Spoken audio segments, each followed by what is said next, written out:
Back to the bottom, 6 to go. Makes a mistake again. He missed a shift. He's going to spin to the inside turn. He's going to take the lead. Eli Hinton just got used up there in the hairpin. He's going to pick up a win after a long winless streak and visit victory lane. And the whole field just needs to get himself slowed down, hop these curves, up and over. There's that cannon running a tad wide. Great restart here for the 2 car, but also for the 48. He crosses him over, down into turn 1. There goes the tail. Here comes the 20 alongside. The 13 car gets turned. He's going to spin in turn 2.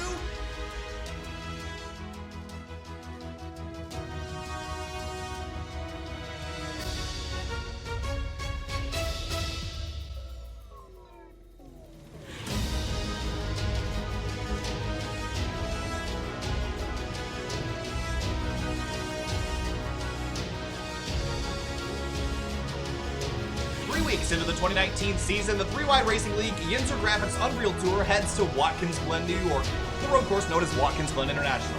It's 7 turns, it's fast, it requires skill and attention as you navigate this 2.45-mile road course. And tonight, we go for 60 minutes around famous racetrack in Finian.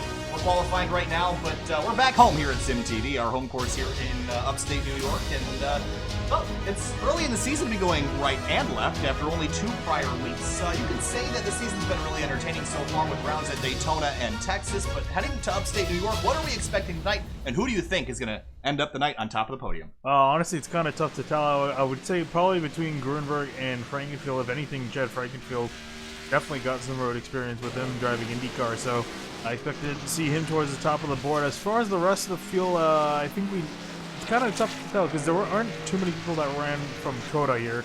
I mean, there are, but I kind of forgot the order by now. And there's also a lot of newer faces as well that I have to consider. So I think his qualifying order, once everyone gets a time down, it'll be really interesting to see who's going to be at the top. Robert Hill Jr. currently your pole sitter by 0.2 of a second over Chad Frankenfield, but still lots of drivers making laps. You get 5 minutes to make a lap. Yeah, you have to go. Here. Yeah, you have to start going now, especially actually if you leave the pits now, you're gonna get back in time to make a lap. But yeah, so guys who started their lap, they can finish it. You got a minute remaining. You see guys coming out of turn, the final turn in the back. Well, let's ride on board with Paul Ross, who's 5th right now. Let's take a look at a lap around Watkins Glen. Hopefully he'll actually complete one. I'm not sure how many laps he's in, but he's gonna head down to turn number 1, and it looks like he's gonna take another one into turn 1. A 90-degree right-hand corner. You see some cars getting together up the road. And now you head into the 110-foot climb up to the S's through turns 2, 3, and 4. You got to be careful here, Finney. The walls funnel you down to a width of 32 feet and scrapes the fence there, does Paul Ross. Yeah. He's going to stay in the full throttle all the way onto this 1,500-foot long back straightaway before you get to the bus stop inner loop. Big tall curves here to jump, and you got to thread the needle to be passed through here. Yeah, it's going to be a very fine line through this corner. If you mess up, you'll go flying through the grass. You can lose a ton of time, especially on a restart.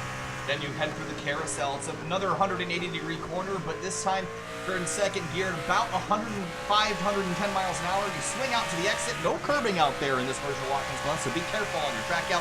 Then down another long straightaway into turn number 6. One of the fastest left-hand corners on the racetrack. Another tight corner here. This corner is a lot tighter than it looks. Then you accelerate back again into turn number 7 to complete the lap. And Finn, let me tell you, the lap times we're seeing tonight are incredibly fast. And Robert Hill Jr. has a 1:10.6, which a build to go on the iRacing software would have been a great lap time for a Cup car. So these cars these trucks rather, are making incredible time around this racetrack. Yeah, I think we're gonna have to really keep an eye on the S's. I think that's gonna be a big trouble spot here. I would say I was doing laps. I did a lap in the trucks, and it is very tricky getting up to the S's. A lot of off-throttle time that these guys have to get off of and to make the corner itself. So I think we might see, and that's already a narrow line through there with stock cars in general. So I think we're gonna have to watch these guys on the initial start, especially, because we might see some guys getting wadded up. Well, let's take another look at the field size tonight, Finney. Over 30 trucks here tonight, and when you look at a lot of road courses and the turn 1 calamity corner that always seems to happen with big fields like this. 30 trucks, Watkins Glen's first corner is a 90-degree right-hander. Finian, is it survival of the fittest tonight?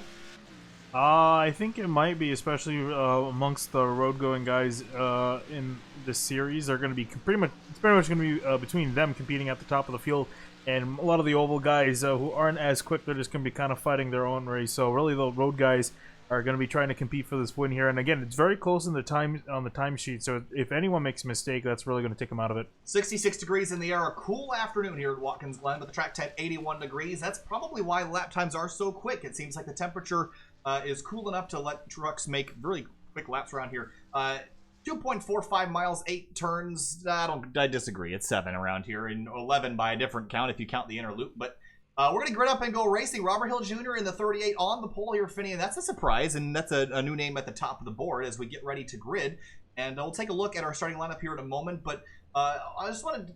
This is early in the season, Finney, and so for drivers like Chad Frankenfield and Matt Grunberg, who've had good weeks so far, is this a week where you need to stand out, or is this a week where you just want to finish the race and collect your points and continue carrying on as you have been? I think you want to do a little bit of both, and especially considering, actually for the Truck Series, I believe it's just on points to make it in. For the Cup Series, it's the win you get in.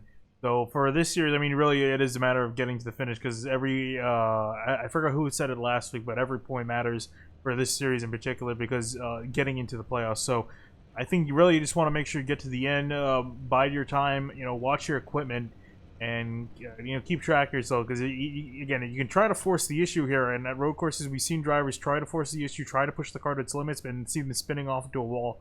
So I think you really gotta watch yourself before you wreck yourself. Look at the size of this field, Finney, and it is large indeed. There's Robert Hill Jr., one of the last drivers we're waiting for to join the grid. Tate Lytle was having issues getting into the session. I think he might miss the start of this race, Finney, and so that's not going to be great for the 56 team. And he's the only driver that doesn't look like he's going to make the grid. About 51 laps here, but we're not doing laps tonight, Finney. It's a 60-minute timed race. I doubt we'll see cautions unless something severe happens, which is probably unlikely. They've been hesitant to throw cautions even on the ovals this season, so I don't think we'll see a yellow tonight. But let's take a look at our starting lineup. On the front row, it's going to be Robert Hill Jr. in the number 38 Chevrolet Silverado alongside Chad Frankenfield in the number 15. He's going to be a threat to win almost every race this season if he gets his way. And a road course is going to be good for him tonight, probably. Yeah, then we get back in row 2. We got Kevin Finn in the 14. He's going to be starting there. Outside of him in 4th is going to be Matt Grunberg in the 54. James Simmons in the 83, who's been strong so far this season, starting alongside Paul Ross, who put on a heck of a battle in the chase last year, and looking strong early here in 6th to start tonight's race. Back in 7th, we got Sam Close in the 5 Toyota Tundra. Outside of him, David Wilson, who won the Clash earlier in the season, is going to be starting in 8th. Dylan Hickey in the inside of row number 5, alongside Mike Stevens in the number 63. They'll be 9th and 10th. And we're going to let the rest of that roll onto the field. An update on Tate Lytle. He was struggling to get into the server here. He's going to be loading in. He's currently loading in right now. Fortunately for him, they have to do a full pace lap, so he has some time to load in, but he will be starting for the pits. He's going to have to go up through a very large grid, and especially considering we aren't expecting a caution, yeah, it's gonna going be a tough night. It's going to be a tough and long night for him. All right, so as we climb the S's here, Finian, is turn 1 the bigger concern on lap 1, or is it that climb where that track funnels down to only a little bit of both. I would honestly say the S is a little bit more than turn 1. Turn 1, it's wide enough where, you can go wide enough on entry, and especially on exit 2, because you can use all the runoff to try to get yourself somewhat situated up through the S's. The S's is really tight, and I haven't really seen guys try to go too wide yet in practice.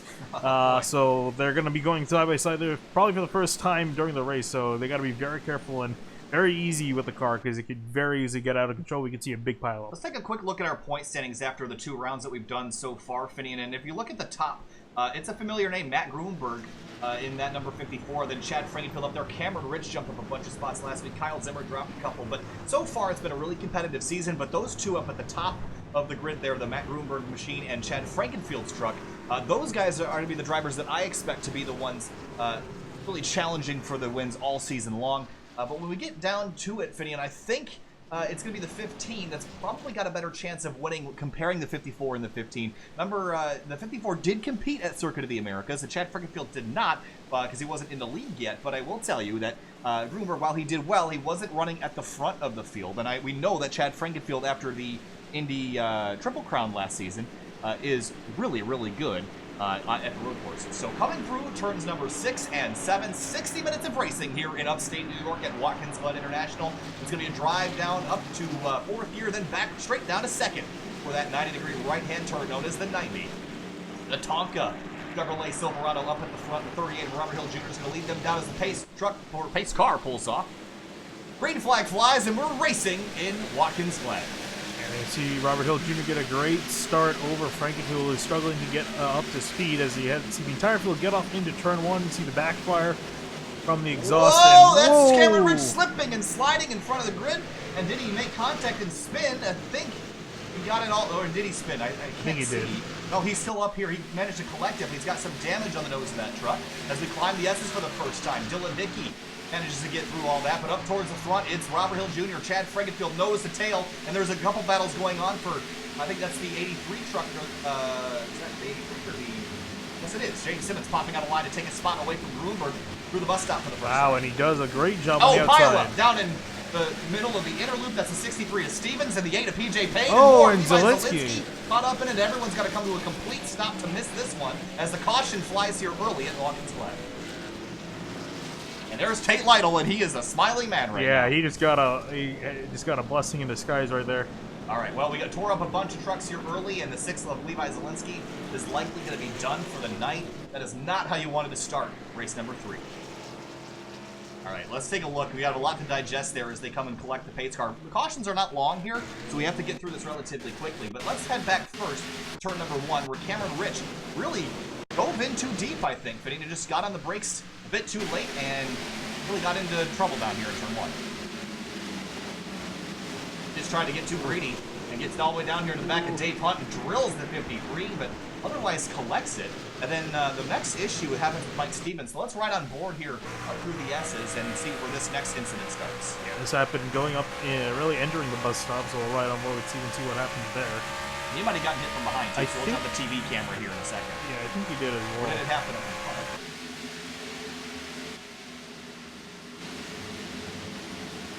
Here's 63. Oh, he just got loose. Oh, right into the fence.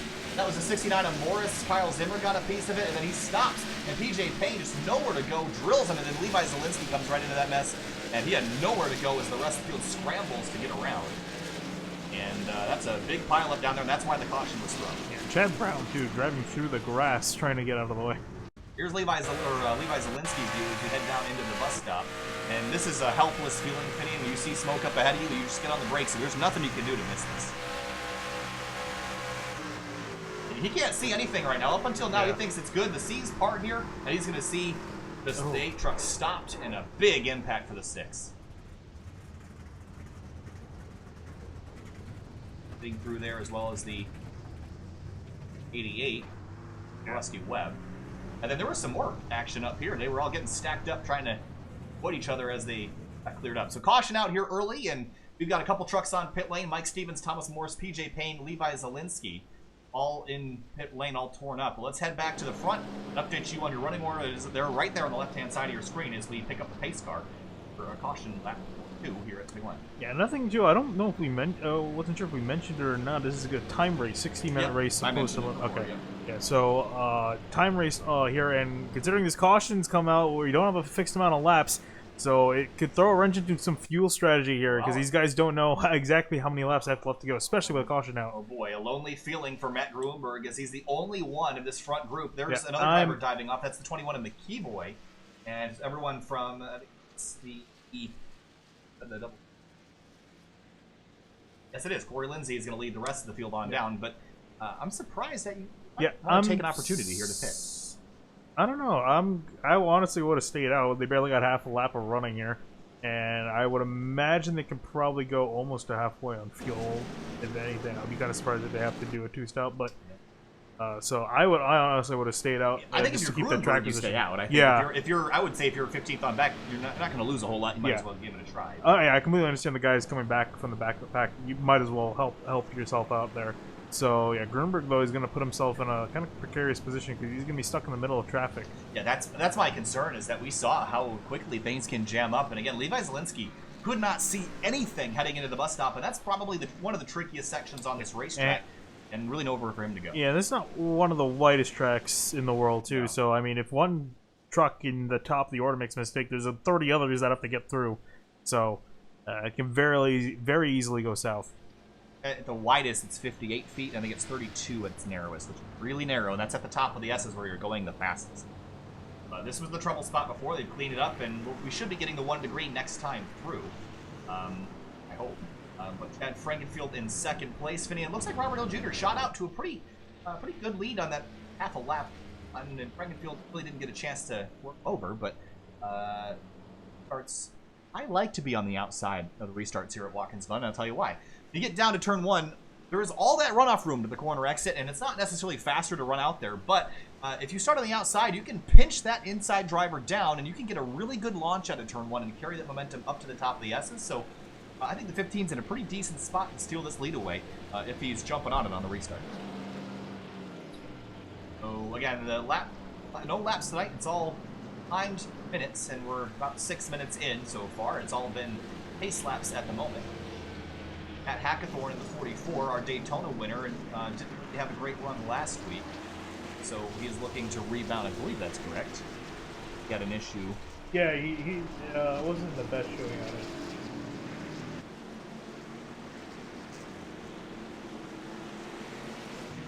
All right, so there's the 1 to green here, Finney, and there's Liam Sheen in the 51, and he started 30-30, he's running 32nd, Finney. He was way behind. I don't know what happened. He missed the initial start and then came out of the pits, but joined after they completed a lap. So he's currently a lap down right now. So he's racing. Yeah, what I say? Unfortunately for him, he's gonna have to really hope for another caution to come out, which again is very unlikely. The only reason we got that caution that time through is because there was a pretty big wreck in the bus stop. Matt Gruber comes back down pit road again. That's an interesting call. Yeah. Topping off with fuel. I guess if you're going to go to the back, you might as well go to the way back and stay out of the mess. But again, you can't count on another yellow, so there's really no, there's no track position gamble here. I mean, you're going to put yourself way back if you start way back. There's no way that this can sort out in your favor if it goes green to the end. So, I don't know, maybe Grunberg knows something we don't, but he's going to be dropping to the very back of the grid here, and we're going to try to see him march up through. Maybe he's just bored. Maybe he just wants to charge up through the grid. Yeah, but, I mean, when you're leading the point standings, I don't know. I mean, we talked about how every point counts, and I wouldn't know. I mean, I wouldn't necessarily throw points lead out on purpose, a track like this. And we go to a couple more road courses this season, and Montreal's coming up in a couple weeks. So that's arguably more road coursey than this track is. This is typically better for those that aren't that great at road courses. Which, we saw the lap time delta's pretty close on the qualifying and practice. Yeah, well, yeah, like you said, Montreal, a lot more technical of a track, especially being an F1 circuit, too. So a lot of tight corners that these guys got to navigate, and that's really where we're going to see the road-going guys really dominate. But yeah, very, very close on the timesheet so far for this race, and expect to see guys relatively close as the field spreads out. All right, so PJ Payne has gotten his car back out on the racetrack. It doesn't look like Levi Zielinski is going to be able to. His truck is done for the night. Mike Stevens is also pretty torn up. So 2 trucks already out tonight, and 32 is still running. We're going to re-rack him and try this again, heading down to turn number 1, and be careful on the brakes. We saw the 17 get loose down there. It can very easily happen to somebody, and not everyone can save a truck that's sideways. So try it again. Going green back here at Watkins Glen as the 38 of Robert Hill Jr. comes out of turn number 7 alongside Frankenfield. Right behind him is Kevin Finn alongside James Simmons, and it's Paul Ross, David Wilson. Green flag flies again. Let's try it again here in upstate New York. All right, I see him going 3 wide in the back there as they are ready before we head off into turn 1. That's the 46 of Hanshaw back here, and I think they're going to try 4 wide for a second, but they're going to back out of it. I think everyone's going to just get slowed down, and the 95 with Josh Adams up over the top of the curve, but we're still 3 wide here as we get to the S's. Someone's going to have to lift, and it's the 53 of Hunt that does. Up at the top, though, it's Robert Hill Jr. climbing the S's with Frankenfield behind. There was some action at the top of the S's. There's Cameron Rich and Sam Close side by side, and Rich is going to pull on through. Yeah, and Cameron Rich with that nose damage that he got from the initial start of this race is still going to have to hold on to it. Hopefully he doesn't have any engine damage to that car. Our driver is going for spots down here. That's the 3 of J.D. Dobbs, and the 48 of Velez is spinning around. He's going to go off the track, no harm for anyone else, but he's going to lose. Yeah, he's going to lose a lot of track position here. All of it, actually. We head back up, and there's some other battles going on at the moment as we get through our first full lap here, heading down into turn number 6. Hill, Frankenfield, Finn, Simmons, and Paul Ross, your top 5. There's David Wilson and Cameron Rich fighting for 7th, and that damage does not slow Rich down. He started 23rd, he's up to 7th, looking for 6th. He's flying right now. Yeah, I was gonna say he's doing a fantastic job there. Whoa! And as we say that, loose off the corner for him. Oh boy. He's gonna save it, but yeah, he's gonna have to really keep his equipment in check there as he's getting passed now by the 7, Dylan Hickey behind him. James Simmons taking a look to the inside of the 14 of Kevin Finn. Couldn't get it done. How about Dylan Hickey trying to get to the inside of Cameron Rich? Couldn't quite do it as we head back up to the rear of the field. There's Josh Adams, who was really sliding down there the last time through, but he's got it all sorted out. Up front, it's still Hill Jr. by 7/10 of a second over Frankenfield, but that battle for third heating up now as Simmons tries to close in on Finn. He's going to try to get a little bit of a draft off him before they head off into the bus stop, get a bit of a run. He's going to try to outbreak him here. And you see how much he closed him. Look at him using those curbs, though, and I always talk about how you have to use the curbs to your advantage, and he's going to use them and get to the inside of Kevin Finn, and he's going to take this spot away, but Finn's going to battle him on the outside as they exit the carousel side by side on the backstretch here at the Glen. Yeah, you can get a really good run on that on the left-hand side of the track off the carousel, but yeah, Finn wasn't entirely able to nail it. He's still there, but I think the 83 is going to win this battle. And talking about Tate Lytle, who was about to miss the start of this race, he's up to 15th after not pitting under that caution sequence. That really helped him out, and it looked like it was going to be a very long day. For the 56, he's able to recover, and who's that? It's Wade Lear. Wade Lear dropped the wheel off course there. Josh Adams and Dave Putnam just traded spots. Adams moves up to 18th. For third, though, Kevin Finn has not let James Simmons get away, and Simmons gets loose on the edge of the curb up in turn number 1. These guys are driving the wheels off these trucks. Well, we're going to see it all night long. We watched Outsider Racing League action last night at the Indianapolis road course. That was probably one of the best races we've ever witnessed on SYM TV, and we're expecting much more of the same as look at this battle. There's no, the 9 K-pole in the fence. Wow, that was actually a really good spin. He did a good job keeping it minimal, but here's a look at the spin. Just gasses it up too soon, and it's the tire barrier, which is really lucky because then the Armco will definitely be with some damage. So K-Pole gets away with that one, but loses some ground as we head back to the lead. Finian, Robert Hill Jr., and look at Frankenfield. He's closed that gap, but he's coming for the lead. Yeah, really starting to close in now as they come to the final few corners for this lap. Now, really curious of what Frankenfield's going to do, if he's going to maybe sit behind Hill for a few laps, or if he's going to try to pass him immediately.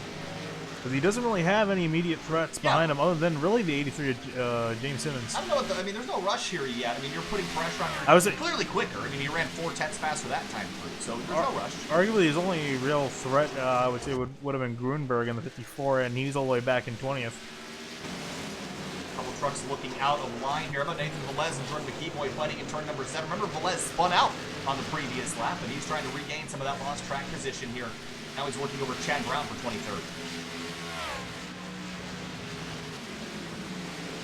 Oh, look at the 51. Liam Sheedy dove in there, and looks like he'll complete that. It's not in a pass for position, but it's certainly areas on the racetrack. So the problem is he's stuck a lap down, and unless he gets another caution, he's probably going to stay there. I think honestly he might end up finishing there. I don't think we're going to potentially see another caution unless there's a massive wreck at some point. Oh, got one around. It's Kevin Finn in the 14 in the inner loop. Looks like just a quick spin for him. Here's a look at it. Bounces over the curbs, and we saw him before as he got past. He struggled curbing. It's a technical thing. You have to be good over the curbs, and he just bounced a bit too much and spun it out. Rear recovery though, just spun the truck back around. He's going to be in 13th at least. There we see Chad Brown on 64 and Velez now fighting for a spot. Down the back straightaway now, it looks like they've sorted it out, but here comes McKeeboy. This is for 24th. He's going to take a look. Turn 6 is not a great passing opportunity, but McKeeboy just made it work.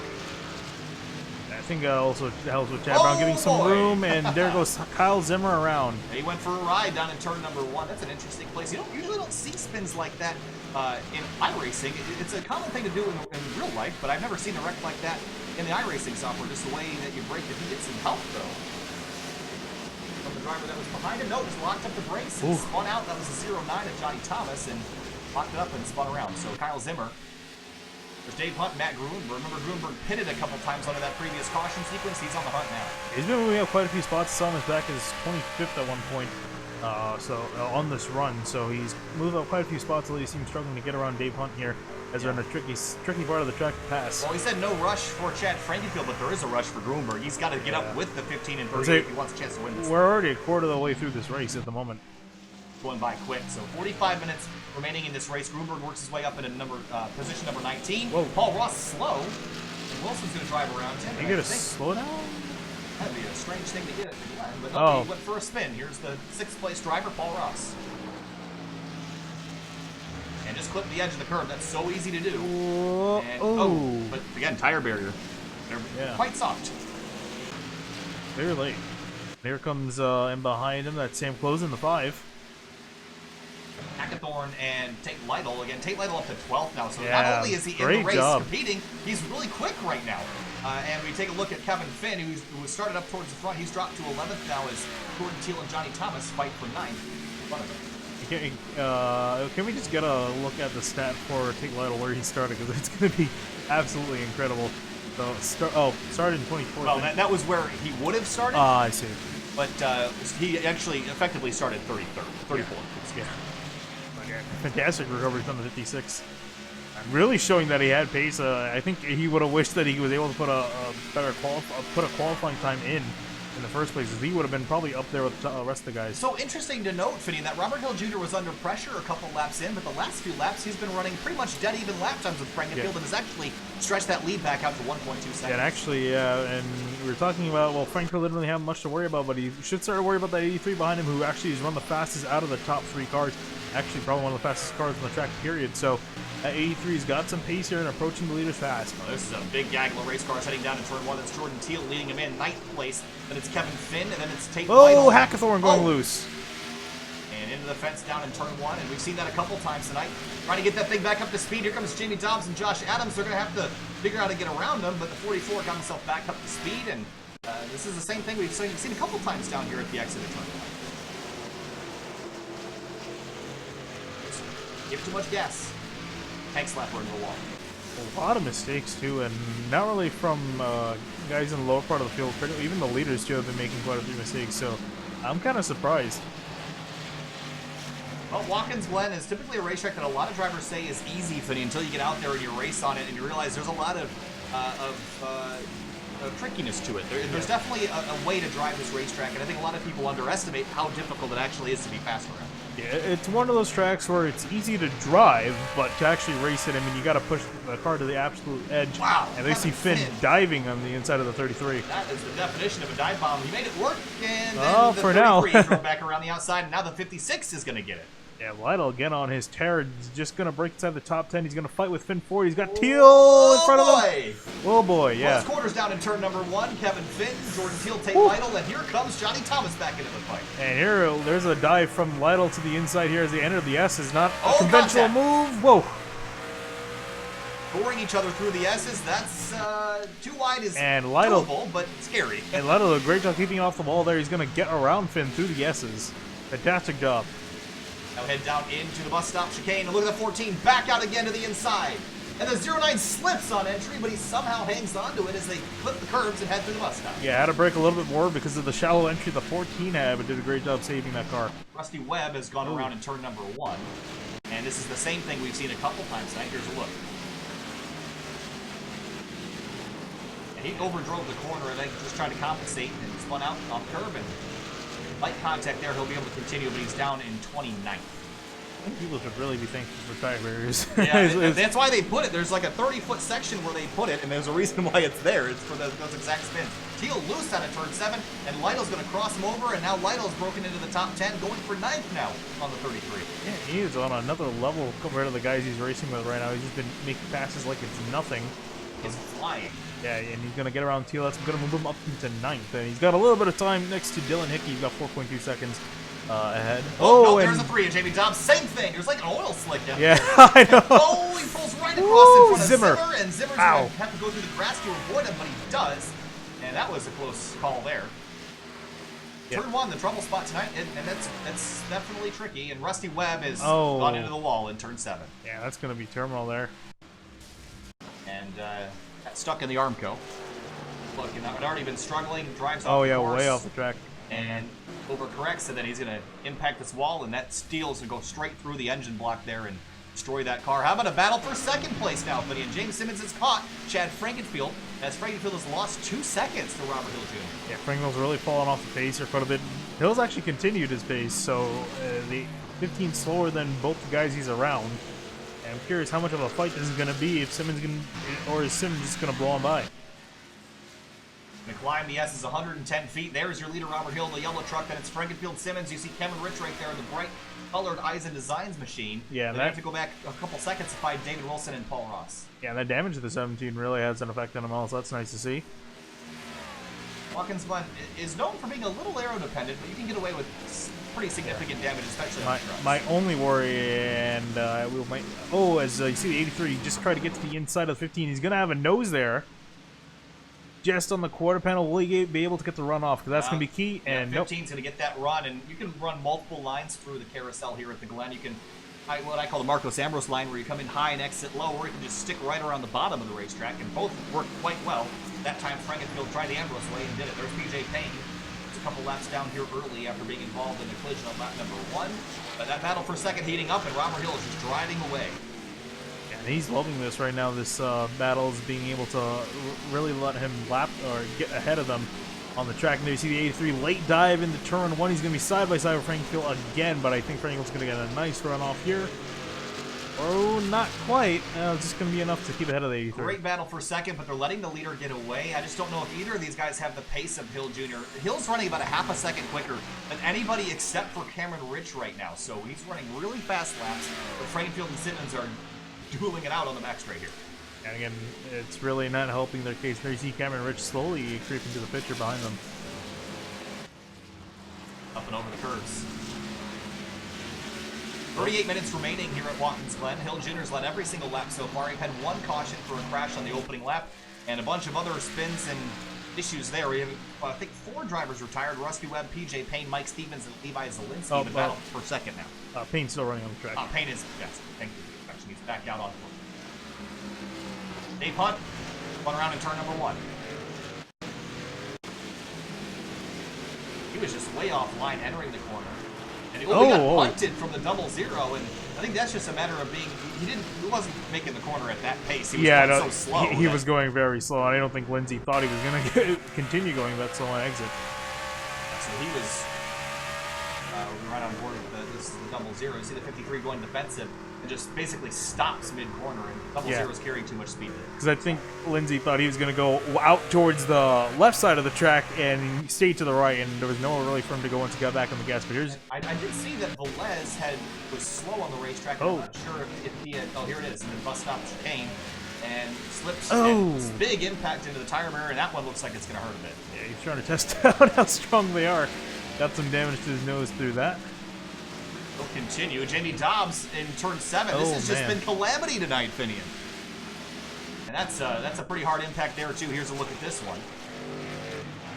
Gas it up. And the track's pretty cool. I'm surprised drivers are having such trouble getting around here. For confirmation, too, when we go back live, let's pull up the temperature. I'm kind of curious unless it got to 120 without us knowing. No, it's cooler than it was when it started. It was cooler than it was in qualifying, yeah, so...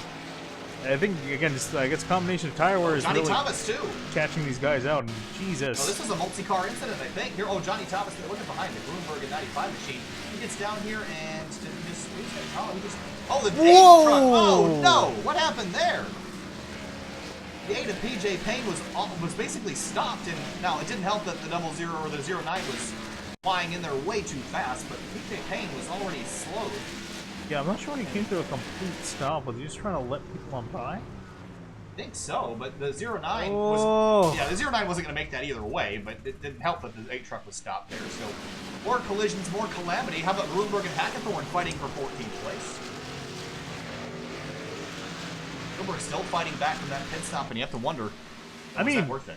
I mean, honestly, with the way people are dropping out by spinning off the track, and honestly, in contention here. If this keeps up for the rest of the stage, there have been a lot of driver errors. Chad Frankenfield has gone around Finian from second place, and was one of the best drivers, one of the quickest drivers in here. And I think this was down in turn 1. Yes, it was. And this was a multi-car incident with third place James Simmons, and Simmons locked up the brakes and was never going to make that corner. Just took out the 15. Yeah. And then he spun. What a cluster that was down in the 90. Simmons got way too late on the brakes there, got loose trying to save it. Did the best he could to avoid the 15, but he just at that rate of speed. Miscalculated at that point. That was That wasn't really close. But it was a mistake, and they both paid for it. I mean, Simmons is still third, but he lost a lot of ground. Cameron Rich is taking over second place. He's currently lapping quicker than the leader, and it's 5.7 back, so we'll keep an eye. This is 11th place Jordan 2 with Justin Cole right behind. One of the closer battles on the track. See these guys loose, still loose. And I gotta imagine it's probably this the tire is really giving way here. Yeah, I'm just surprised. I mean, we're off pace by a couple seconds, so the tires are definitely falling off, but also a lot of the road course tire fall off has to depend on the driver and how you drive the race car. You can really make tires last a long time here if you're careful, but if you're not careful, you can burn them off in 10 laps and really have nothing left. Oh, 52 spinning in the background. 52. Yeah, just Kolb. Could be around there. Oh, Kolba's in the 25. That's He scored as the 25. He's the number 52 car. Another car spinning. That's Wayne Lear oh my as well. God. I'm just convinced they just oiled this place up because it's just absolute calamity tonight. You know what they need? They need what's that compound that they put on the track? PJ1? Yeah, they need to slab that all over the track. We have PJ Payne. That's the next best thing. But he just was locked up way too early and spun around. I think Lear's spin was in reaction to this. Yeah, Lear was just trying to avoid him and then comes on through and sees this truck disabled and swings back to the left and just loses it here. Austin Derbyshire has disconnected, is retired from the race, so 66 also out. So we have a lot of trucks in trouble. It looks like Kyle Hanshaw has had some trouble somewhere. Yeah, and through all of that, well, got some pit stops happening right now. These are trucks that have had issues. That's a double zero. And this is pretty much around where we expected. I imagine a lot of guys are going to come in around the 30-minute mark, up this and a half. Yeah, I think that's probably going to be the case. But let's quickly jump back up, update you on leader Robert Hill Jr. He's led every lap so far, Finian, but Cameron Rich has eaten into that lead and has got it down to 5.4 seconds, and there's plenty of time left in this race, so if Rich comes down and gets more pressure, Mr. Fieldgoods, he'll be good to go and chase him down to the end. So we're not done with this just yet. How about a battle for ninth? Kevin Finn and Dylan Hickey. I believe Finn was the one that got around Hickey, and I think he might keep that spot. I think Hickey's kind of struggling at the moment. How about Paul Ross and Sam Close, the teammates that had a really good night on the Cup side of things at Daytona. And Close sliding the tires a bit, but these guys have been conservative so far. I do want to take a look, though, at some trucks that are heading down to turn number 1. How about we ride on board with the 54 Bloomberg on the right front suspension? Watch the brake rotors down here. Pretty lightly tinted there, but I've seen some drivers, Finian, that have been absolutely leaning on the brakes, and more brakes means you're going to wear out those tires quicker. So they're going to get hot and they're going to wear out. So looks like Bloomberg's been pretty consistently nice to his equipment so far, even though he's come through. Yeah, I think that just shows that experience from a lot of these drivers, especially the guys that run road courses more often than some of the oval guys in this field. Hank Lytle up to 8th place. And trying to get 7th right now. I mean, I'm amazed out of the speed out of this car. And again, also, too, just has been doing a good job not making a mistake. And he's been gaining all these positions. And looks like the 39's going to pull over and let him have it, so David Wilson lets him on through. And they see Close and Paul Ross up ahead. So Lytle still has a chance at actually catching them because he's been putting in some really good lap times. All right, so if you're Cameron Rich, you're chasing down the leader. When do you pit here? I would try to pit a lap before when you can. I would say honestly probably come in next time through and you see Ross go off the track and Close sliding on his tires. I think he gave that spot away. I think he just went a little too wide in the process. So he let Close on through, so move Close up to 5th. Now Chad Fregenfield, after that collision with James Simmons, he is still 4th on the racetrack, but there's a lot of ground left to make up. He did run quicker than the leader, so it doesn't look like any of that damage is hurting him, but certainly not what he wanted to be doing. Definitely cost him a lot of track position, though. It's going to be very hard to come by, especially in the top part of the field, because these guys are so close together. That really, again, you make that one mistake, it's going to be very hard to get it back. All right, so we're about halfway through this race, and Cameron Rich has taken a big chunk out of that lead. It's now 4.3 seconds, so that 17's coming. Took a little over 0.6 of a second last time through, and as it come across the line, I'll take another look at what the gap's looking like. 12.7 for Robert Hill, and then for Cameron Rich, 12.6. So not as much that time through, but still making strides towards catching him. How about Jordan McKeeboy and Rusty Capel? Remember, Capel was in the fence in turn 1. Towards the beginning of the race, looks like he's recovered back to 20th, and you see McKeeboy struggling through the mud stop here. And look at all the ground the 9 makes up. I see him doing pretty well trying to make up those spots. Again, it would have been probably a lot better for his day had he not spun, but is trying to get the best out of it. It seems like he's got the pace to move quite a few more spots. Nathan Velez in 21st behind in the background there. That damaged tan and orange truck. And that thing's pretty torn up, but it's going well for him after. Yeah, how about the Hackathorn, who's actually managed to get back into 14th? I believe went quite a bit further, ways further down after his little incident. Yeah, he's torn up the left front of that truck too, so he's been involved in a couple spats tonight. But again, just recovering to have a decent night is all you need. Wade Lear down on pit lane in the number 11. And Justin Cole Thomas Morris, this is a fight for 24th. And Cole drives around the outside to take that spot away. And we just ticked over halfway through this race left. Whoa, 83 made a very late turn onto pit road. Looks like he made it though. I do want to take your attention up to Cameron Rich, who through some lap traffic has lost some of the ground he had gained. He's 4.7. Oh, there's a car. There was a truck spinning in front of him in turn 1.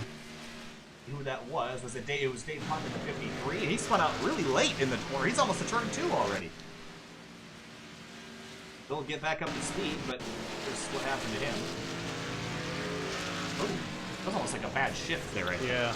He hit that wall pretty hard, so that's going to be pretty decent damage for the 53.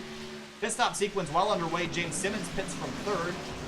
His one and only pit stop this evening, and goes back out onto the racetrack. Hackathorn comes on in from 14th. Yeah, and again, suspect to see quite a few guys start to come in. And how about this, though? Robert Hill Jr. Didn't make a whole lot of noise. I think he was in the Driver Development Series. Didn't make a whole lot of noise so far this season. He's been there, but just hasn't been up at the front until tonight. He has led every single lap. For 23 laps in, he's led every single one of them so far. But you do see that number 17 creeping into this shot here, Finney. And Cameron Rich is now only 4.1 back. And last time through was a half a second quicker. It's just a matter of time. The question is, can Robert Hill Jr. find another gear this next 28 and a half minutes? It's going to be tough. I think he honestly might. I feel like he gained quite a bit, but you'll have to see this race unfold to see him start to make those inroads. Nick Wilson into pit lane. He's going to bring in, that's the 53 of Dave Hunt, who's going to pit for crash damage as well. We head back out to the front as we watch them navigate the inner loop tonight. Are we surprised at the number of incidents? I certainly wasn't expecting to see a couple dozen incidents, especially down in turn number 1. I would say, considering we're only halfway through the race, it feels like we've seen a race full of incidents and then some, but we still got over half this race left to go. Yeah, so a little bit surprised there, but here we see a good battle between Justin Coleman, the 25, and the 3 of Jamie Dobbs.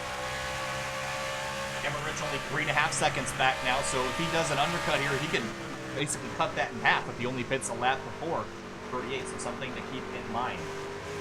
Watch Colt and Dobbs work their way through. I'm actually surprised some of the leaders have not come down to pit road yet. I feel like it's a clear and cut decision.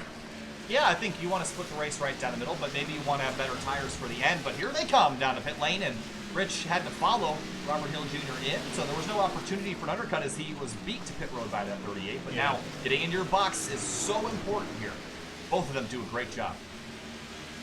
And now it's going to be a matter of trying to just maximize your pit road delta. Minimize it, I guess, in a sense. And here he comes off of pit road. It's a busy place at the moment.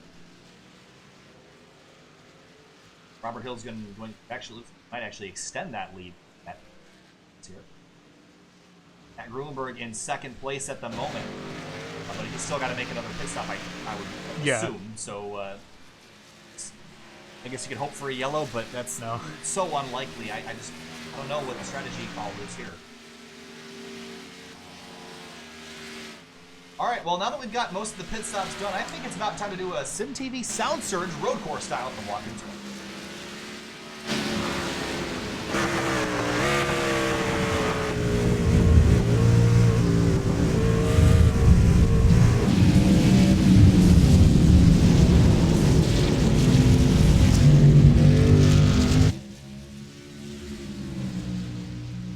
Okay, scratch that. We're coming back for a second because we got to digest what just happened. But contact between a couple of cars for the 17 of Cameron Rich, and that's a dramatic moment that we have to go back and analyze real quick. And this was just a cluster coming into this.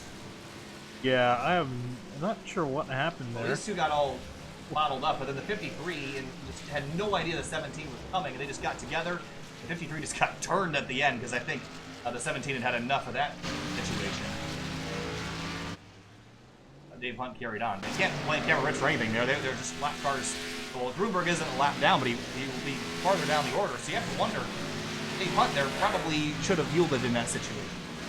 Yeah, and I mean, again, in stock car racing, there's no rule to obey the blue flag, although especially on the road courses, it's really in your best interest to get out of the way, especially for the leaders, because they're coming through at a much higher rate of speed.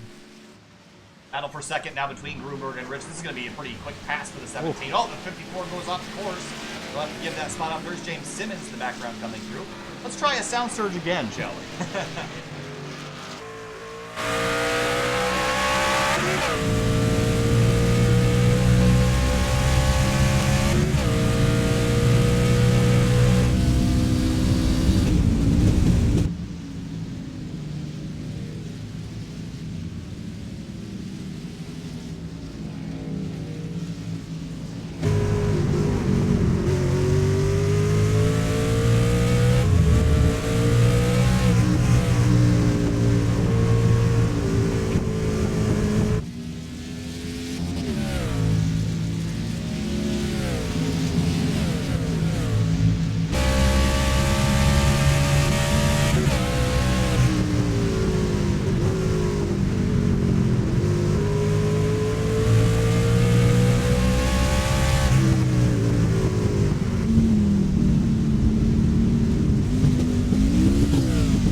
Minutes left here at Watkins Glen. It's been a wild one so far, watching Josh Adams and Jordan Teal fight for 11th, but out front, Finian, it's just been all Robert Hill Jr.'s race to lose, and through that pit stop sequence, expanded his lead and has been running quicker than Cameron Rich. It's 5.5 seconds. I definitely think that incident we saw happen between Rich Grunberg and Hunt, I don't think that really helped Rich's situation at all.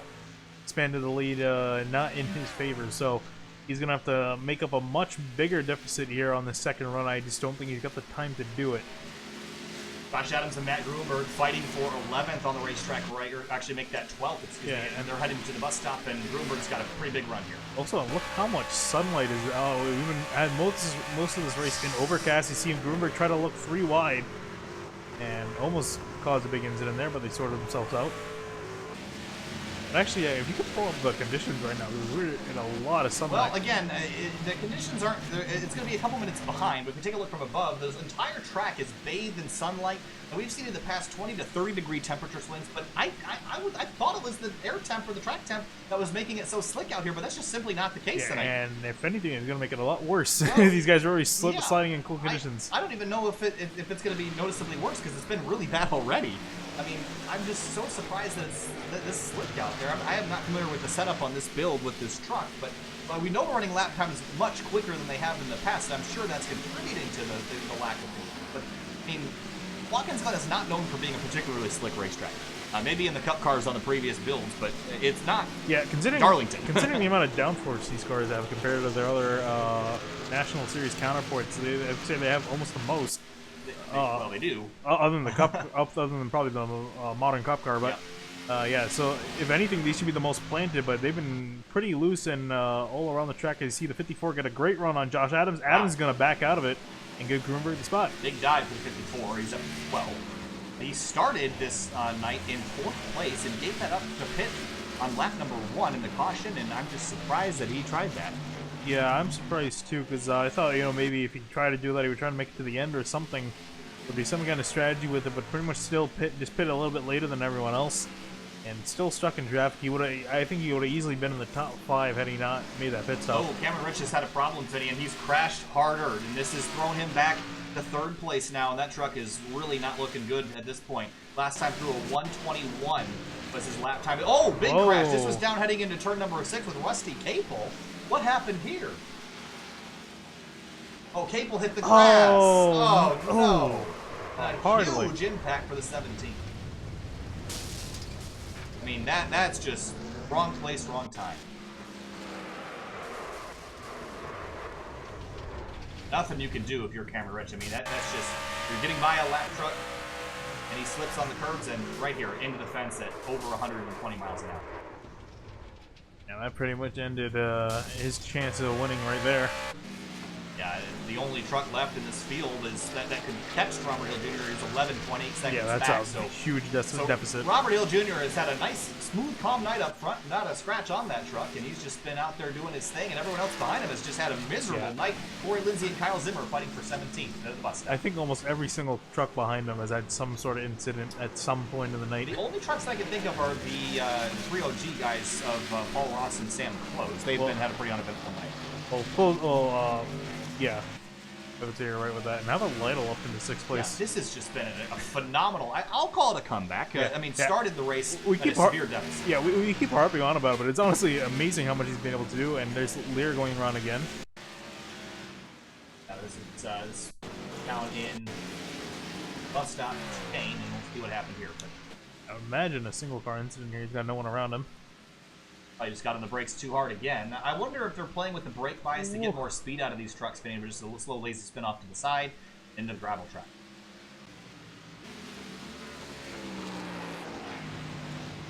This is just an interesting race to watch.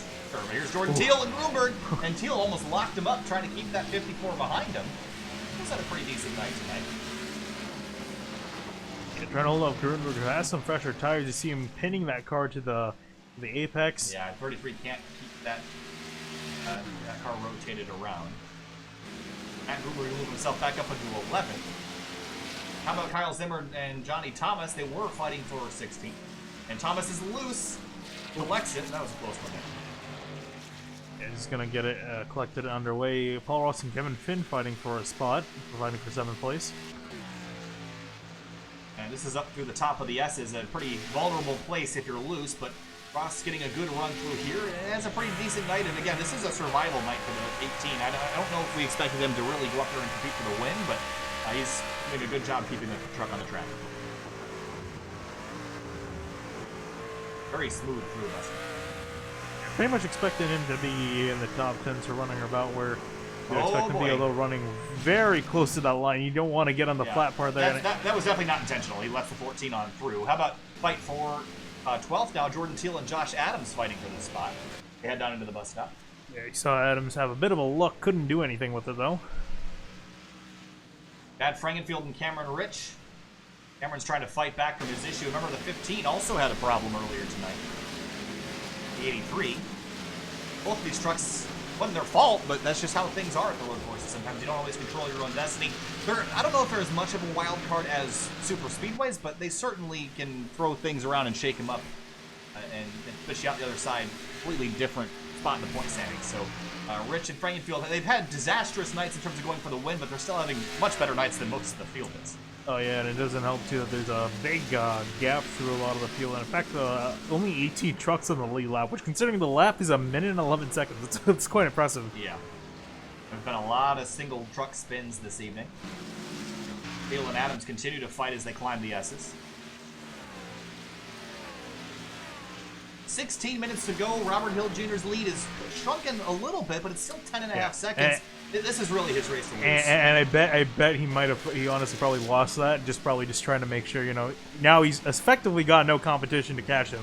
Now it's just a matter of just pacing yourself, just get to the finish. Yeah, the 33 and 95 continue to dogfight here through the inner loop. Kyle Hanshaw is slow and then in for another position. Not really sure strategy situation for some of these guys. I mean, this was really a one-stop race, not a whole lot to it. Oh, Teal off the racetrack, and the 95 gets on through. I think just ran wide in the carousel on exit here. Or did he get some help? Oh, just ran out wide. Whoa. That's pavement now. I'm sure Yeah. they're wishing it was here. A lot of this racetrack has been paved in recent years in the runoff areas, and honestly, it's a lot of people, when you talk about paving runoff, they get defensive and say that it's, you know, it makes for terrible racetracks. And in a lot of cases, you're true, as you see Cameron Rich and Sam Close trade spots here. But in Watkins Glen's cases, it's really brought the competitive Whoa. level. Okay, Cameron, let's calm down there, buddy. It's brought the competition level up because drivers can use so much more of the racetrack and slip and slide and not have to worry about getting stuck in gravel and causing a caution for 20 minutes. And honestly, I like it for that reason too. I honestly think, you know, if a driver makes a mistake, they shouldn't just go flying off, skidding through grass and gravel. I think, you know, let them get it collected. They'll lose some time. That'll be their penalty now, there. That being said, I don't really believe in making the racetrack a parking lot with lines, but I think in the Glen's case, they've done it tastefully and in places where it really needed it, and not places where it doesn't need it. I know Paul Ricard, for example, is a test track, but that's what I'm talking about. You know, that sort of thing is a bit excessive. Obviously, a different situation, but Close and Rich have traded spots to third, and Frankfield moved his way up into second. Yeah, Rich is really struggling with the car now, and stops. Yeah. Oh, that's definitely not scheduled. I don't think. Well, we're seeing more trucks on pit lane. Tate Lytle's back down here too, so I wonder if they could. I mean, they went 30 minutes. What's the situation here? Well, granted, they did have a caution. So 2 laps. Yeah, but it ran out of time. Yeah, you're right. So I guess this was a 2-stop from the get-go. Because I ran out about 8 minutes almost for that caution period. Interesting. Okay, so that actually going back to Grunberg. Is he good to the end? Well, he's only. Here's the thing. Grunberg is only. He ran about. Hold on. Grunberg's only 8 laps into a run. He should be able to do that. He pit with like about 20 minutes left, so I think he might actually be good. Ooh, that's something to follow. Yeah. Huh. Interesting. Okay, so Grunberg has fooled us all. And again, the trucks and cup cars have such different fuel windows that it really throws me off, because I'm used to easily being able to do 25 to 30 laps on a tank of fuel. I know they're running 75% fuel load, but I was expecting to still be able to make this on one stop. But... Yeah, especially with the caution coming out, too. Yeah. All right, well, how about Corey Lindsay and Kyle Zimmer? They're fighting for 17th on the back straightaway. Zimmer's going to take that spot away.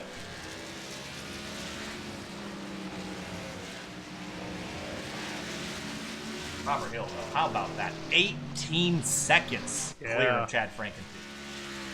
Incredible stuff here, and I'm curious on when he's going to make his final pit stop. Well, he can probably pit whenever he wants to at this point. Probably come down and get a sub and a bag of chips from the concession stand and get back out there and still be leading this race. It's just been a solid night for him, and honestly, he shocked me. I did not know that Robert Hill Jr. was one to watch the road courses, but if you take a look at our schedule, Finney, we go to several other road courses, including Circuit of the Americas, Montreal's on there, we go to Sonoma, the Rallycross version, of course. Robert Hill Jr., if he wins this race tonight, he is certainly going to solidify himself at the top of my picks when we go to Montreal here in a couple weeks. And there's enough of them on the schedule where it can really launch you well into the point standings. I mean, there's also one in the playoffs, too, so that's going to really help him if he can make it there. Which, I mean, if he can continues a good pace on the ovals as well as the road courses, which I think looking at his pace here tonight, I think that's kind of expected.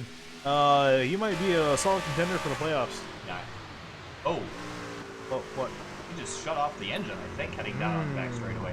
I don't think that was a fuel-saving measure. It was almost like he went down to downshift and just pushed the clutch in for a bit too long, but 09 of Donnie Thomas ran out live.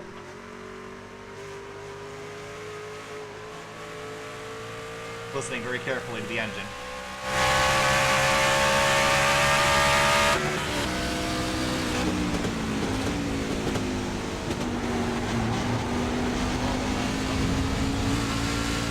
I assume it was probably just a downshift that was a bit messy there. Now, it's interesting because he might actually be heel-toe downshifting this truck, if that's what the sound it made on the downshift. Whoa, Zimmer, wow. That was one heck of a save back there. Oh, it's Sonoma's not for another couple weeks.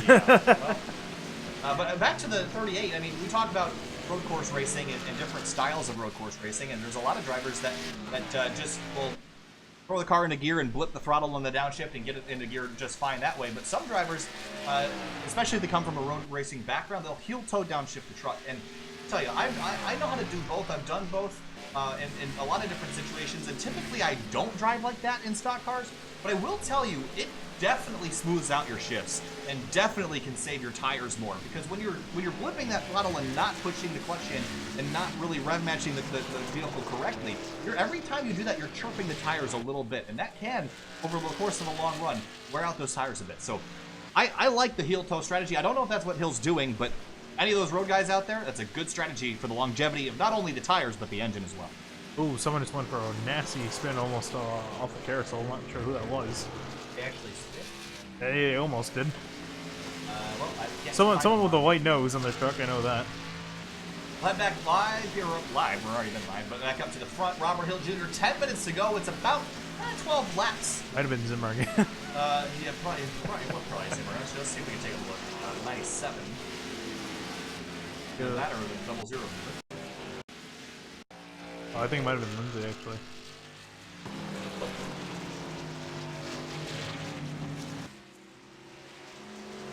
Gets up off the corner. Yeah, probably gets in there. Oh, boy. Yeah, he just really swerved out crazy wide there. Okay, so now that we've got this race pretty much established here, Robert Hill Jr., he's got to basically just not run out of fuel and not crash himself to win this thing. But Sam Close having a solid day. He's worked his way up into third. Not a scratch on that truck. That thing is pristine. I mean, I remember him running pretty well at Coda as well, so it looks like he's got a pretty good road course skill set, which is going to matter later in the season. Actually, if you can do me a favor, pull up the laps and speed. I'm kind of curious of where everyone's looking at. Well, James Simmons is done. Yeah. I like him and Lytle pit. No one else yet. So, kind of curious how this is shaping up. I feel like we would have seen a few others, decide to come down. We saw a bunch of trucks pit about 5 or 6 laps ago, and we haven't seen anybody else come since then. So, I don't really know how this is working out, but I can tell you it's confusing. And Watkins Glen has always had that, until recently with the stage racing. Yeah. Watkins Glen has always had that little bit of mystery. No one in the grandstands ever knows what's going on here, because the racetrack, it so heavily depends on your driving style, and it so heavily depends on the length of the race. Yeah. I mean, you could pretty much make this any number of laps, and it's going to be confusing fuel strategy-wise. Especially because you can save quite a bit coasting through these corners, considering that you go through them at such a high rate of speed. You can just clutch in the car and just let it coast for a little bit to try to save some fuel over the course of a run. So, I don't know, it's kind of up in the minutes. I would have expected more people to come down by now. They did have to make a pit stop, so a little bit surprised by that, but we'll continue to watch on. We've got 8 minutes left to go. Paul Ross has a dent on the right front bumper. Haven't seen where he got that, but Cameron Rich has fallen back to 5th. That truck obviously quite damaged, but he's doing a good job with what he's got. Back up towards the front, there is 3rd place Sam Close, expertly working his way through the bus stop chicane. There is, I think that's 11 of Wade Lear. There's 14 of Kevin Finney's 4th. Whoa, there is Cameron Rich and Paul Ross trading positions there. And Ross has moved himself up into 5th.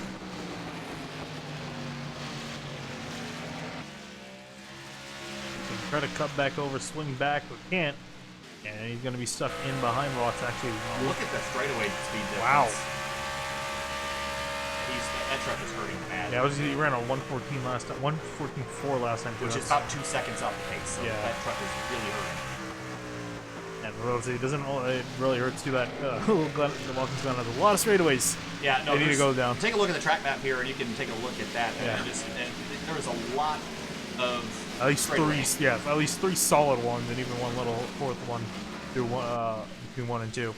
Gordon Teal and Dylan Hickey fighting for 11th. These two have been around each other all night.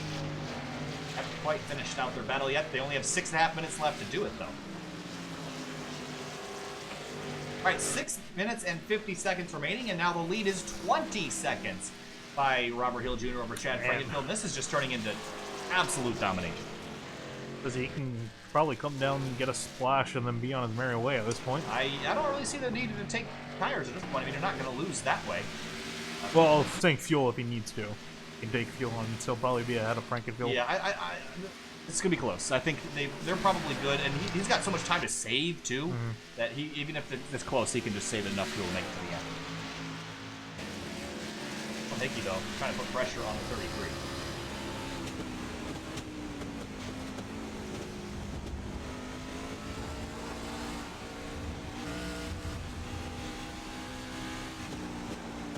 Six minutes to go, and how about 15th place Johnny Thomas? This has not really been his night, although a teammate James Simmons has had a pretty decent night. Although, again, James Simmons, that race could have gone a lot better had he not spun out down in turn number 1, and he ended up collecting Chad Frankenfield in that mix. But I think one who's really... yeah. That's going to be a I was watching I was watching his entry, and I saw him going a little bit too fast and felt that coming.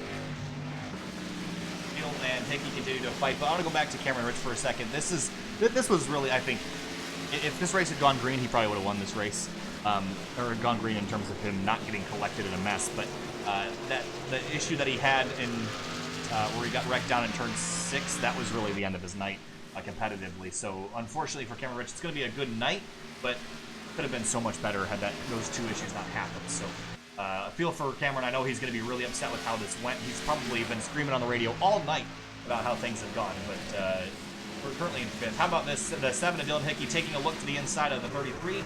We'll back out before they get to the You guys giving each other room. A lot less incidents in the second part of the race. Look at this, Finian. No lead changes. It's been that 38 up front all night long. We've had 1 caution for a total of 2 laps. Paul Ross and Cameron Rich still... Actually, Rich has actually kind of picked the pace back up a bit. Ross made a mistake last lap. I'm kind of curious if we're going to see that continue, or will Ross be able to recuperate and drive back away from the 17s? We've clearly seen him struggle on the straightaways to keep up with speed. But I don't know, maybe he found something. I mean, Cameron's still running slow laps, so they're not that far off the pace, but they're definitely not great either. Both those trucks get the grass at the top of the S's. That's a scary place to do it. Ask Jeff Gordon about that. Well, that lead continues to climb for Robert Hill. Now 22.5 seconds. I mean, this is... we know Coda wasn't really a close race, but this has just been... Robert Hill just slapped up to 13th. He's done a pretty damn solid job, if I do say so myself. All night. Yeah, I think again, I mean, he's run pretty much a perfect race as far as close as he can to getting it. Hasn't really made a mistake as far as we've seen. Oh, that's the 7 truck off track. Oh no, it's not the 7. Oh, there's the 46. And Hanshaw goes around. He's gonna be in the middle of the track here, right in front of David Wilson, and this is gonna be a sketchy situation to get corrected here. Take a second off the course, and he'll let Matt Hackathorn on through, and then that truck turn back around. Kevin Finn and Sam Close. Oh, did Sam Close having trouble? I think he did, Finian. 5 cars going around.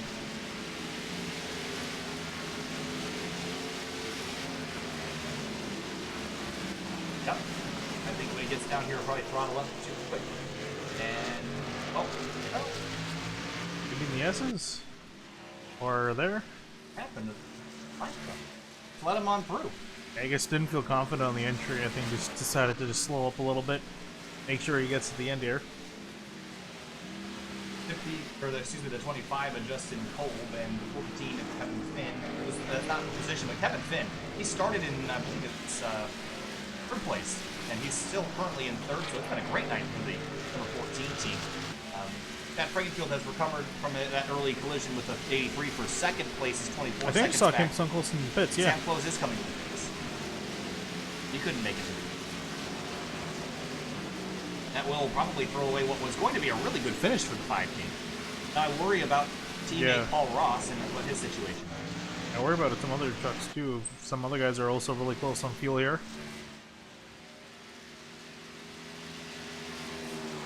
Minute and 53 seconds remaining. We're coming back to the white flag in about 2 laps. Where is Robert Hill Jr.? So, yeah, this is going to be 2 to go for leader Hill.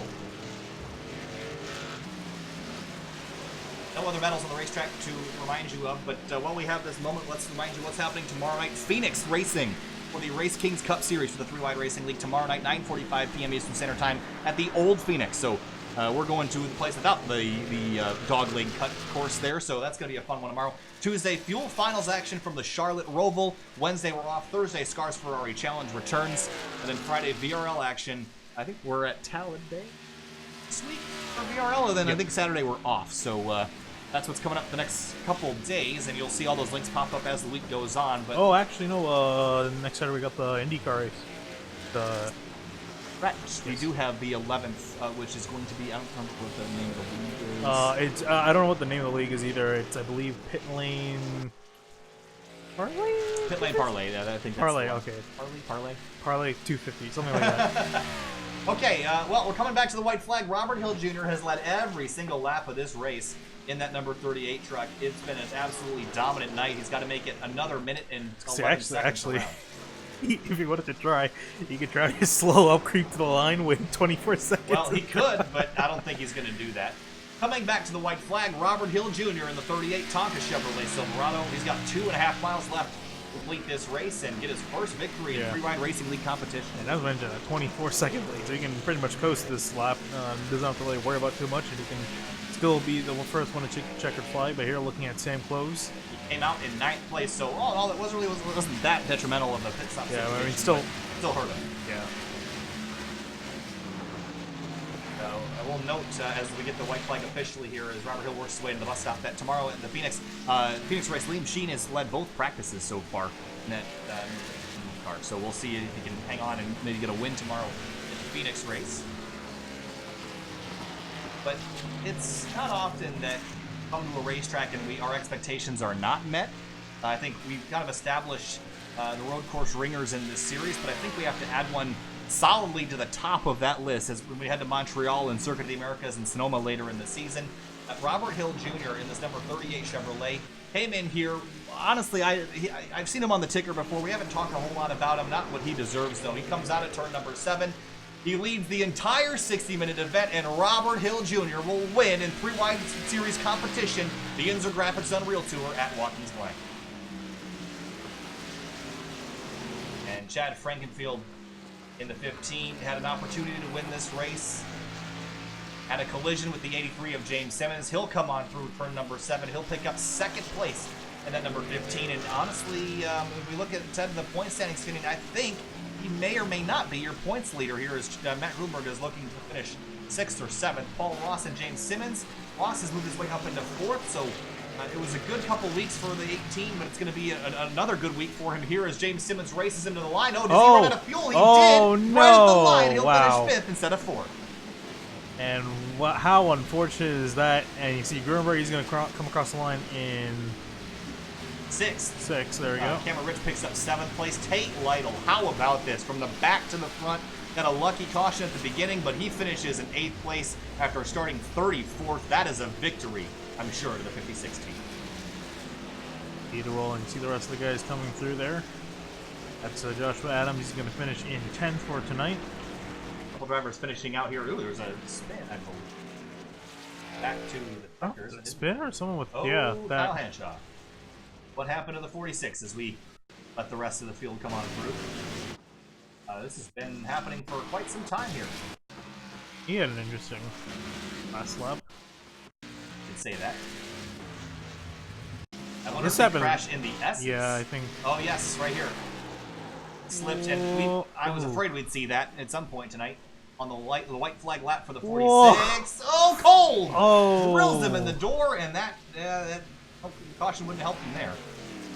He rolled over and was able to complete the race, but he finishes 25th. Not a great night for Hanshaw in general. But as we head back live here, let's take a look at our race results. And it was Robert Hill Jr. who led the entire race and won by 25 seconds.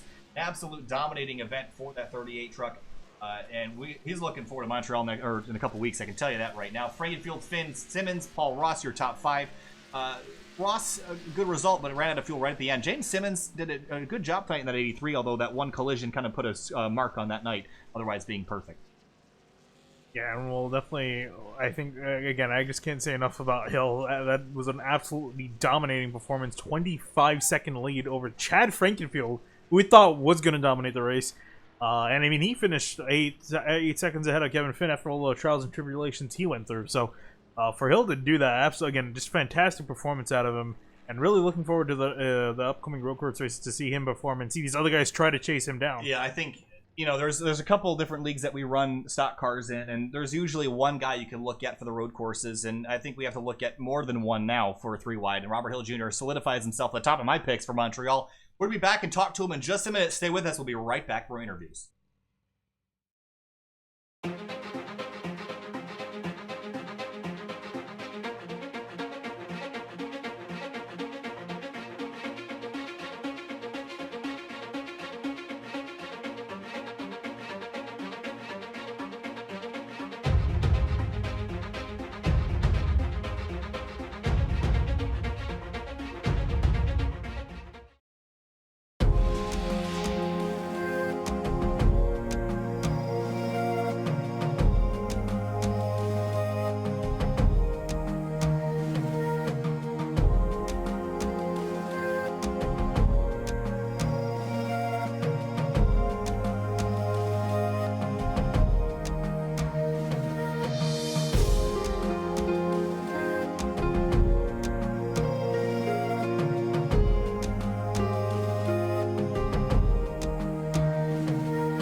Welcome back live here to SYM TV and Watkins Glen, New York. Here now with third place finisher Kevin Finn, driving the number 14. Kevin, an eventful night with a lot of people around you, but you just had a pretty solid evening.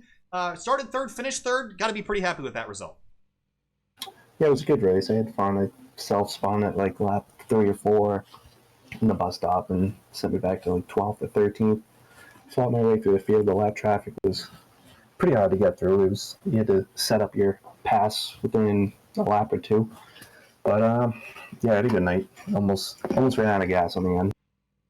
What was the reason for the slick conditions? And I mean, we looked at the weather and it was pretty cool, and I'm not used to the trucks being so hard to handle here. So what do you think led to the slippery conditions? Was it just the setup? Was it the truck itself? Was it the racetrack? What caused it to be so treacherous tonight? Because we saw a lot of incidents.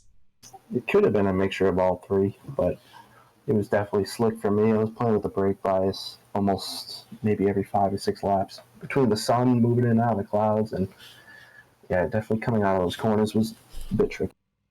All right, well, Kevin Finn will take home a third place finish tonight on the podium for the 14. Thanks for talking to us. We'll see you next week. Thank you. Next, we're going to talk to second place driver Chad Frankenfield. Chad, a second place tonight, it's got to feel pretty good. I know you wanted to get more, but a collision with the 83 down in turn number 1 made it a lot harder than it probably had to be. Walk us through your night. Yeah, it was one of those days where I didn't really know where I was going to finish until about maybe 5 to 10 to go. On fresh tires, I was maybe just a little bit off of what Robert was, and I couldn't really figure out what to do with brake bias and things like that once the tires started to fall off. So it's more or less just kind of along for the ride. But yeah, I guess the 83 just wheel hopped it. I ended up having, I think, like 40 seconds of optional. So I don't know how bad that damaged the truck as far as, straightaway speed, things like that. But, I mean, just to be able to come home second is huge. This is basically what I would consider my home track, even though it's a ways away. But, yeah, man, it's a good points day. I'm not sure what the points situation looks like, but it's got to be looking even better. But it was a good day. I feel like we're close to a win, but I could definitely just keep taking points like today. As we look ahead to the other road courses this season, I know up here in the booth, Robert Hill Jr. wasn't a name that we really had associated with road course racing because we hadn't seen him compete on a road course yet. But we look ahead, we know you're good at the road courses, but is that 38 truck one you're going to have to beat at Montreal and Sonoma and Coda later this year? Yeah, I'm not sure. I've ran with Robert a bunch now lately through other leagues, and I actually was talking to him before, and he says he's not much of a road racer. He just really put a lot of work in this weekend, and it definitely showed.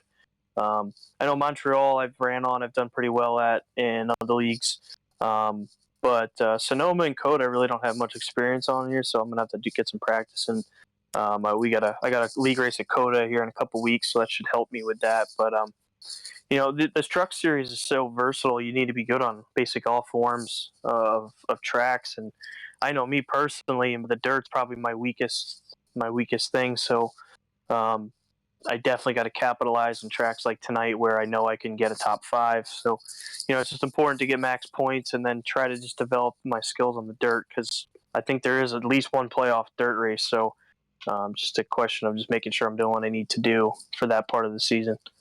All right, Chad. Well, a second place result for the 15 tonight. Great job, and we'll see you next week. Yeah, absolutely. Thank you. Let's see what opinion's going to drop in here next. It's going to be Tate Lytle driving the number 56, who finished 8th tonight after starting in unofficially 34th after missing the gridding process. Tate, I know you had some technical issues, but an 8th place has got to feel like a victory. I know the caution helped you out, but some clever strategy and some great driving got you all the way back inside the top 10. How do you feel after a night like tonight? Well, I feel kind of bummed, honestly, because I should have got 3rd had I known that we weren't going to have to pit again. But it was past a lot of trucks, and I was just disappointed first in practice, and then it just wouldn't let me start qualifying. I was watching everyone else run, and then I exited out of the sim, went back, and it wouldn't let me rerun the sim, so I had to shut down my computer and restart it. So it was a rough way to start, but top 10 at the end of the day isn't bad. Absolutely, Tate. So an 8th place tonight for the 56. Thanks for chatting with us real quick, and good luck next week. Hopefully you can get back on track. Thanks, guys. All right, now we'll talk to Cameron Rich, who finished 7th tonight. Cameron, I know you were chasing down Robert Hill about midway through the race and you were closing on him, but then a sequence of really unfortunate events took you out of the running. You finished 7th tonight. Is it frustration, or is 7th still a pretty good consolation prize for all that happened this evening? Honestly, Kyle, I'm pretty frustrated because I know I should have at least finished 2nd, or I was at least as fast as Robert. He was pretty good tonight, but it just sucks. I mean, it all started with qualifying, really. I didn't get a lap in because of stuff happening, and I thought I was pretty well off there. I was able to get through that first wreck, and I was like 10th or something, and I was pretty happy about that. And I thought I had pretty good pace tonight, but when a lap car decides that he wants to extend the track a little bit and just wreck you for no reason, there's really not much you can do about it.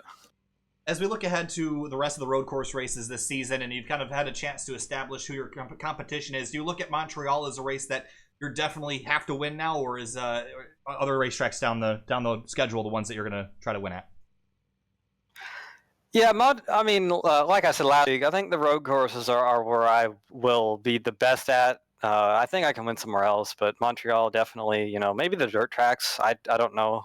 We'll see about that. I know there's some really good dirt drivers in this league, but definitely it'll be something to look out for. I just a little sick with how tonight went, because I thought, at least if I wasn't able to win, I was at least going to be able to get a top 3 probably, and 7th is just it's just not really acceptable in my book. All right, Cameron. Well, a disappointing night. 7th place, top 10, if that's any consolation for the 17 at Cameron Ridge. Thanks for talking to us. We'll see you next week. Appreciate it, Kyle. All right, now let's talk to race winner Robert Hill Jr., who led the entire race from the drop of the green flag to the end and won it by 25 seconds. Robert, an absolute domination event tonight for you in that Tonka number 38. But just walk us through tonight. I know you didn't see a whole lot out of your mirror, but there was a time when that 17 was tracking you down. What was going through your mind? Yeah, we definitely gave it our all tonight. It wasn't a race I was really expecting to be that competitive in, but to come away with the win is something that really caught me off guard. I was watching the relative. I seen Cameron coming really hard. Chad, I believe Simmons was up there for quite a bit too, and they were just eventually they probably could have caught us and put up a good battle for the lead, but obviously luck came in our favor today, and it's just great. Well, when we come up to Montreal here in a couple of weeks, we also have Sonoma and a Circuit of the Americas on the schedule. I put you at the top of the list for my picks for those races. Was that a mistake, or are you gonna go out and win those races too? We definitely want to, of course. It's something everyone wants to do every week.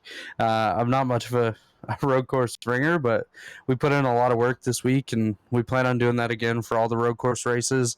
I've been working with my good friend Johnny Eckert. He's one of the best road course racers I know, and he's going to help us get up there for those races too, and hopefully be back in victory lane for some of them as well. All right, Robert. Well, hey, congratulations on the victory. Go ahead and celebrate. We'll see you back here next week, but good luck to you in the future, and hopefully we'll chat with you again soon, and we'll keep an eye on you for those next couple road courses. I disagree that you're not that great. 25 seconds a lead at the Glen. Yeah, you're pretty dang good at them, Robert, so we'll give you that one. We'll see you next week, and at Montreal here in a couple weeks. Thanks for chatting. Thank you, guys. Hopefully we'll see you in the Cup Series soon. All right, have a good night. That's going to do it for the interviews tonight, Finney. And yeah, he's pretty good at road courses. I disagree with his sentiment that he's not. But 25 seconds, that's a double-digit second count there. You're good. Yeah, I better say, considering how short of the race it was. I mean, it was only an hour, and he managed to eke out that much of a lead. So I was very, very impressive stuff. Looking forward to the rest of his performance, not just on the road courses, but seeing where he performs everywhere else. He had a good finish at Daytona. Didn't show up for the race last week at Texas, so that really hurt him in the points, put him all the way down. Yeah. Because everyone else showed up. So this will help Ike come back up in the point standings, and hopefully he shows up for the rest of the rounds and can get some good finishes. All right, where are we next week? I don't even know what's on the schedule for the Bristol. Yes, Bristol. So the I almost said the Monster Mile. I'm thinking Dover. The world's fastest half mile and the Concrete Coliseum, or Thunder Valley, whatever you want to call it. That's what's coming up next week on our schedule. Then we go to Eldora, and then we head back to another road course at Montreal. Then we go to another dirt track. So there's all sorts of fun stuff coming up here the next couple weeks for the YNZR Graphics Unreal Tour. So we want to thank our sponsors, YNZR Graphics, and of course ATVO for providing the graphics for tonight's event. Thank you, everyone, and have a great night. We'll see you tomorrow for the Race Kings Cup Series action from Phoenix. Have a good night.